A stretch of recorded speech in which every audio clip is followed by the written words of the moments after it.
Late into the night, the row which has paralysed Congress raged on. Republicans and Democrats battled over the president's healthcare reforms right up to the last minute, each blaming the other for the looming shutdown. I talked to the president earlier tonight. I'm not going to negotiate. I'm not going to negotiate. We're not going to do this. Well, I would say to the president, this is not about me. And it's not about Republicans here in Congress. It's about fairness for the American people.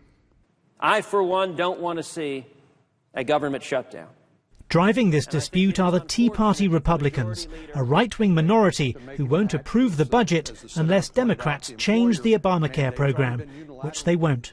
It is embarrassing that these people who are elected to represent the country are representing the Tea Party, the anarchists of the country, and the majority of the Republicans in the House are following every step of the way. Ayes 54, nays 46.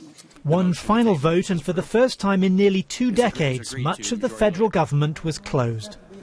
President Obama's response was almost incredulous. They actually did it, he said. A group of Republicans just forced a government shutdown. Republicans blame him for this. Across the country, 800,000 federal workers are being told to stay at home. Tax offices are shutting down. National parks and monuments are closing their gates. Polls suggest Americans are furious. As I see it right now, they're acting like a bunch of 3-year-old children. It's who can hold their breath the longest. People's lives depend on this, and I think it's just nuts that they can't come to some conclusion and decision on this at all. America's troops will get their wages, but in a video address to them, the president made his feelings clear. You and your families deserve better than the dysfunction we're seeing in Congress. Your talents and dedication help keep our military the best in the world. That's why I'll keep working to get Congress to reopen our government and get you back to work as soon as possible.